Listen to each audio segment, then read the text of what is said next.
I am Alani Ferreira and I'm going to be competing in the para swimming event at the Paralympic Games this year. I grew up in KZN, which I think is quite a swimming-oriented province. So I started learning to swim when I was about 4 years old, just your standard thing. And I actually followed what my brother did. He's the gifted swimmer in the family. I'm short and stocky. I'm not really a swimmer. So I actually started swimming when I was 10 years old because I really wasn't very good at it. And I pursued tennis and hockey. And my dream was to go to Wimbledon with tennis. But then obviously when I got diagnosed when I was 12 with my eye condition, tennis and being blind doesn't go hand in hand. So I had to choose a different sport because it really is incredible for stress relief. So I went back into swimming and I just kind of fell in love with it. So I am an S12, S standing for swimming and 12 being my category, which basically means that I am one of the visual impaired swimmers. And in terms of international classification, it's quite tricky. We actually have to get overseas to an event where there is classification that is organized. So I had to come up to France last year to get my eye tests done to be classified.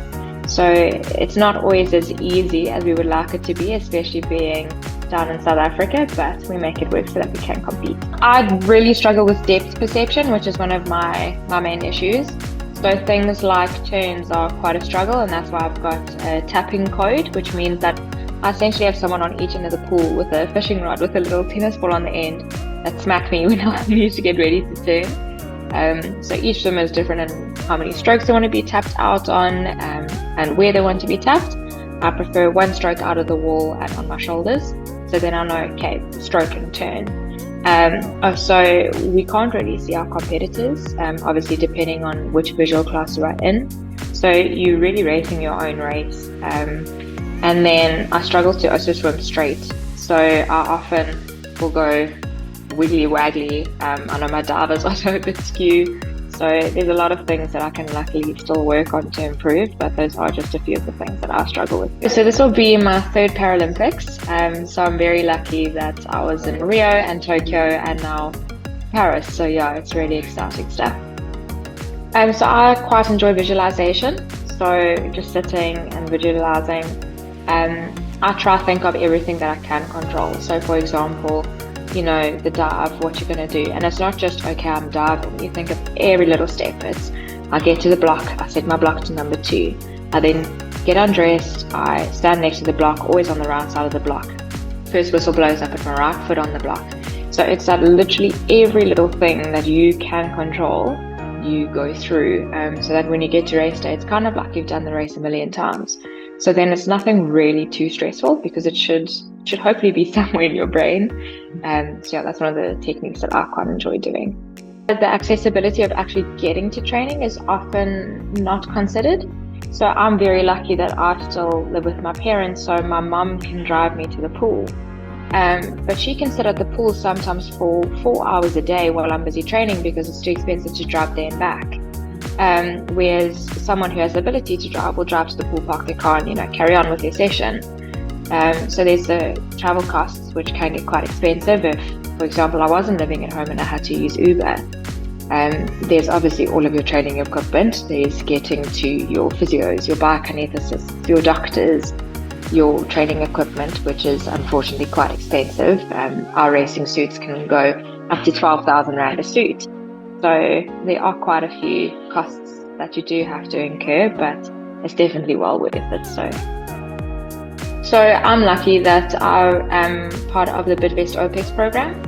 So all of my international trips have been funded for. So for example, that classification we discussed earlier, which can get quite costly, mine was funded for. So if I didn't have something like Bidvest OPEX, it would have been a struggle to even get classified to compete internationally. And then for my local expenses like my gym fees, my biokineticist, rehab, physio, I'm sponsored by the KZN Department of Sport and Recreation. So they cover a lot of those costs, which also help because it's not just about what you do in the pool, there's everything around it that also is quite costly. And then we're sponsored by Arena. So when we do our international tours, like our World Championships, our Paralympic Games, we normally get 1 to 2 to 3 suits.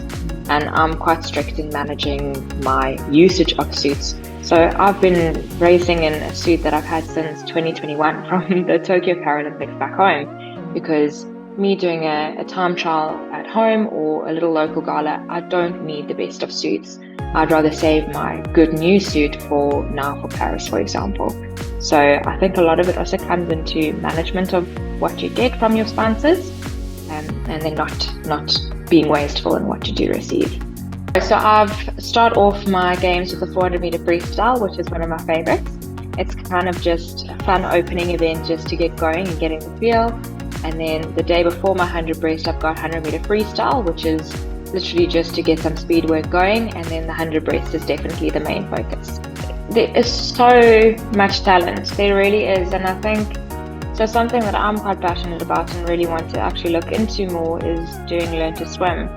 And one of my fellow competitors, Kat Swanepoel, she's been, bouncing around ideas, and there's someone from their club that, really wants to look at disability Learn to Swim. Because yes, you know the tools on how to learn to swim, but how do you apply to different disabilities?